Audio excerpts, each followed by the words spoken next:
नमस्कार। भारत में कश्मीरी विस्थापित पंडितों का मुद्दा अभी अहम पूर्ण है। आप यहाँ देख सकते हैं कि महाकुंभ में जो कश्मीरी पंडित विस्थापित हुए, उनके एक प्रदर्शनी यहाँ लगे हुए है।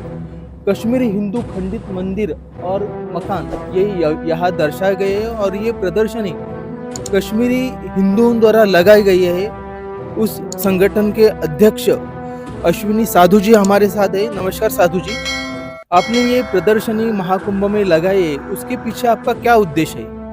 पहले तो मैं आपका अभिनंदन करता हूँ कि आपने यहाँ पे आए और कवरेज किया है। उद्देश्य तो यही है कि हम बाकी जो सनातनी हैं हिंदुस्तान में, उनको भी बताना चाहते हैं कि हम भी आप ही के ही बाग हैं। और इसमें योगी जी का पहले तो मैं बहुत बहुत धन्यवाद करता हूँ। हमें पहली बार उन्होंने मौका दिया इस कुंभ में भाग लेने का, और उद्देश्य ये था कि हम बताएं, क्योंकि कश्मीरी जो हिंदू विस्थापित है, आज 35 वर्ष हो गए। 35 वर्ष बहुत बड़ा कार्यकाल होता है, और अभी तक हमारी किसी ने प्रॉपर सुध नहीं ली है, क्योंकि बहुत कुछ घटा है 35 वर्ष पहले हमारे समुदाय के साथ। उसके जख्म जो है अभी तक वो बिल्कुल कहते हैं ना, हरे हैं, अभी भरे नहीं हैं। और उसकी भरपाई तो हम नहीं, अब तो इतना समय हो गया, 2 पीढ़ियाँ निकल गई हमें, तो हम तो उसमें नहीं कहते कि हमें, अगर किसी ने हमें जो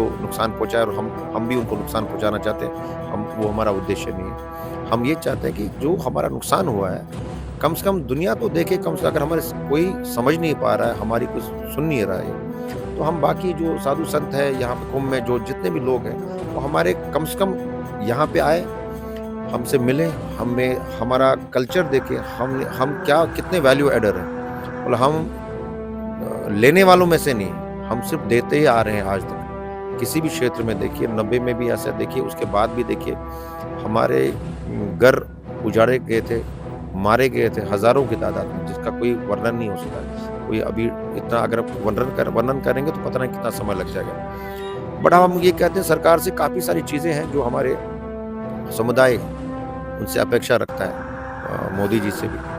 तो यही उसी उद्देश्य के साथ हम यहाँ पे। साधु जी, ये पोस्टर हम पीछे देख रहे हैं, इसके बारे में आप कुछ बताना चाहेंगे? ये पोस्टर तो, ये अगर देखा जाए, ये सारा का सारा गूगल में है, और मुझे तो नहीं लगता शायद मैं पहला व्यक्ति हूँगा या ये पहली बार ऐसा हुआ, ऐसा तो कुछ नहीं है।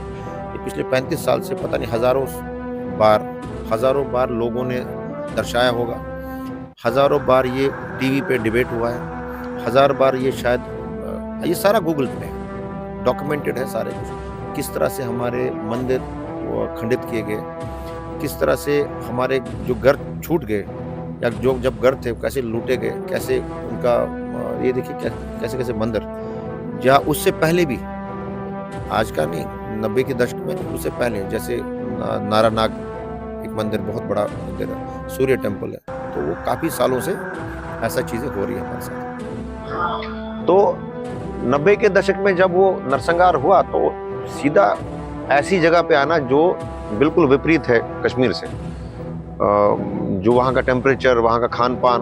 तो हमारा समुदाय जब आया वहाँ पे, तो जम्मू में बसे। ये देखिए कैसे कैसे हम टेंटों में, बड़े बड़े शिविर लगते थे, ऐसे ऐसे देखो कैसे कैसे जगहों पे हमारा समाज रहा है। और क्या क्या पीड़ा देखी है, जिन लोगों को आदत ही नहीं थी कम से कम 30 डिग्री से ऊपर जो टेम्परेचर होता था, उसको कभी उन्होंने फील ही नहीं किया था, तो वो 45 डिग्री में भी बहुत सारी उस टाइम की जो पीढ़ी थी वो गुजरे। तो 2 पीढ़ियां निकल गई इस चक्कर में अभी तक। आज 35 वर्ष के बाद आज हम तीसरी पीढ़ी है। 2 पीढ़ियां निकल गई इसी आस में कि हम कभी घर जाएंगे, सरकार हमारा कुछ ऐसा करेगी। कोई भी सरकार आई, हमने बड़ी बार देखो कितने प्रोटेस्ट किए होंगे। हमारे जो एल्डरली लोग हैं, हमारी जो दूसरी पीढ़ी थी, उन लोगों ने कितना अपनी जाने कमाई। इसमें से बहुत सारे तो बेचारे निकल गए इसी आस में कि कुछ ना कुछ कभी ये कोई हमारी बात सुनेगा। तो ये स्ट्रगल चल रहा है। अभी ये देखिए लेटेस्ट राहुल भट्ट, अभी 2022 में उसको टारगेट किलिंग में मारा गया। अजय पंडिता इसको मारा गया। तो चलो अब हम उसकी बात तो नहीं करें, बट हमारा सरकार से ये है कि एक कहते हैं ना, होप भी है, अपेक्षा तो है, बट रोष भी है कि हमारे समाज के साथ आप ये ऐसा कहते हैं ना सौतेला व्यवहार क्यों कर रहे हैं, क्योंकि आप कश्मीर को तो इतना सारा कुछ दे रहे हैं, जबकि ओरिजिनल जो अबॉर्जिनीज है हम ही है वहाँ के, तो हम ही को नहीं आप बसा रहे हो वहाँ पे, हमारे ही लोगों को आप माइनॉरिटी स्टेटस नहीं दे रहे हो, जबकि हम बिल्कुल कम मात्रा में है, हमें एक माइनॉरिटी स्टेटस होना चाहिए, हमारे बच्चों का एक रिजर्वेशन होना चाहिए जॉब्स में। आप उस जो नरसंहार हुआ है, जो हमने भुगता है, उसका कंपनसेट कैसे करेंगे? ये जो पीएम पैकेज दिया है, बट वो इतना इनफ नहीं है, वो 6,000 5,000 लोग हैं, हम तो लाखों में हैं। आप कम से कम ऐसे एक माइनॉरिटी स्टेटस पहले दे दीजिए हमें, और रिजर्वेशंस दे दिए, और कुछ ऐसी नगरी का अगर कहीं पे भी आप बताएं, कम से कम 1,000-2,000 घर बसाइए। तो एक तो वो चीज़ है। दूसरा उद्देश्य यहाँ कुंभ में आने का उद्देश्य है कि हम देखिए कि हम लोगों को ये भी बताना चाहते हैं कि हम हमेशा एक योगदान करने के कहते हैं वो हमेशा अवसर ढूंढ रहे होते हैं। यहाँ पे भी हमने शिविर लगाया निःशुल्क, हम किसी को पैसा नहीं ले रहे, एक भी अपना भोजन भी है निरंतर, कहते हैं अनलिमिटेड खाना, भंडारे लगा रहे हैं, और आम जितना भी कोई यात्री आता है उसको खिलाते हैं, सुबह शाम रात दिन, रात को भी यात्री आते हैं 1-1 बजे 2-2 बजे हम खाना खिलाते हैं, और कोई पैसा नहीं लगा रहे। और यहाँ पे शिविर में हमने डोरमेट्रीज कम से कम 100 डोरमेट्रीज लगाई हैं, उसका कोई पैसा नहीं लगा रहे।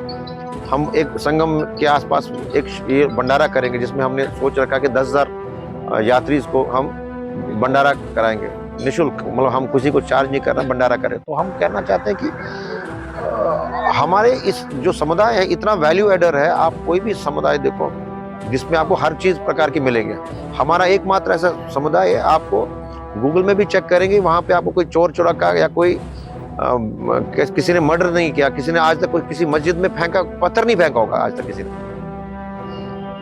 ना कोई किसी को कोई रेपिस्ट नहीं मिलेगा। आप हम सब पढ़े लिखे हैं, योगदान देने वाले। अभी पहले भी भारत माता की जय ही बोलते थे, अभी भी भारत माता की जय बोलेंगे, और अभी भी हमारी अपेक्षा सरकार से, मोदी जी से है कि वो हमारी जरूर हमारी बारे में कहते ना ध्यान देंगे। धन्यवाद। जब हम कश्मीर से जम्मू आ गए, हमें बताया गया कि क्योंकि स्टेट तो था ही J&K एक ही स्टेट था, तो इसीलिए जो हमें 300 किलोमीटर की दूरी पे जगह मिली वो अपना ही स्टेट था, और वो जम्मू था। तो इसलिए कहा कि वहीं पे रहते हैं, मे बी हम कल ऐसा मौका आए हम कश्मीर वापस जा सके। इसीलिए हमारे पेरेंटों ने कहा नहीं, हम उस जगह पे रहते हैं जो हमें नियरेस्ट टू कश्मीर हो। तो हम वहाँ पे रहने लगे, और जब हमने मतलब बहुत तकलीफ हुई, कमरे ढूंढने लगे मतलब रहने के लिए, क्योंकि लड़के तो कहीं पे भी चले जाए, लड़कियों में थोड़ा दिक्कत थी, उनको प्राइवेसी चाहिए थी। हर एक चीज, मेन चीज है घर में, वॉशरूम्स है, वो है, दिक्कत है। जैसे आप देख रहे हो यहाँ पे क्या हालत थी, जो काफी मतलब रिच भी नहीं कहूंगी, मिडिल क्लास तो भी था, कुछ पैसा लेके हाथ में जो लेके आए थे, उन्होंने तो एलो किया कि चलो जी एक कमरा ले लेते हैं, उसमें रह लेते हैं। लेकिन जिनके जो खेती बाड़ी वाले थे, जिनके पास पैसा हाथ में नहीं था, वो इस हालत में पहुंचे कि बहुत सबों को मतलब दिक्कत, ऐसा कह रही हूँ कि मतलब ऐसा हुआ कि वहीं पे रहना पड़ा, टेंटों में रहना पड़ा। छोटे छोटे बच्चे, कुछ बूढ़े थे जिनको सांपों ने काटा, बहुत डिफिकल्टी हुई। प्रॉपर तरीके से बेडिंग नहीं, कुछ नहीं। स्कूल्स में दिक्कत हो गई, मतलब 1-1.5 साल स्कूल का हमें पता नहीं था, क्योंकि बोर्ड जो था, जो कश्मीरी बोर्ड था बच्चों का, और जो जम्मू की यूनिवर्सिटी थी वो अलग थी, वो हमें एलो नहीं करते थे अपने वहां पे। तो इसीलिए हमें रुकना पड़ा। पहले 1.5 साल जाया हुआ, लड़ते रहे। पहले तो खुद के लिए लड़े, फिर माँ बाप बच्चों के लिए लड़े कि नहीं, इनके एजुकेशन पे इफेक्ट पड़ रहा है। तो वो एजुकेशन इसलिए क्योंकि हमारी जो मेन बून है वो हमारी ये है कि हमें एजुकेटेड रहना ही रहना है, वो हमारे खून में है, उसको कोई निकाल ही नहीं सकता, वो इनबिल्ट हो गया है सारा।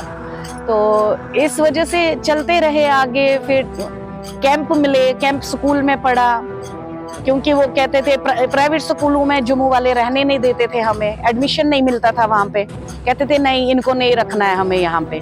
धीरे धीरे चेंजेस होती रही, 8-10 साल हो गए, उन्होंने हमें समझने लगे, हमें नेचर तरीका समझने लगे और हमारी बातें सुनने लगे कि नहीं, इन्होंने डिफिकल्टी काफी फेस की है। तो धीरे धीरे अब तो बिल्कुल ही सही है, बल्कि अब कश्मीरी जो है, अब डोगरी भी समझने लगे, पंजाबी भी समझने लगे, तो कश्मीरी अपनी तो है ही, इंग्लिश अब तो 7-7 8 लैंग्वेजें आती है कश्मीरी को। लेकिन ये है कि एक दुख है, एक जो कहते हैं ना, वो एक पल का वो दिल तोड़ना। हमारे में कहावत है, कहते हैं कि मतलब दिल वो चीज नहीं है, दिल चुन कुल यू सदा बोझ। दैट मीन्स एक जैसे ट्री होती है, अगर वो ट्री गिर गई उसकी आवाज आएगी, लेकिन जो दिल टूटता है उसकी आवाज कोई नहीं सुन पाता।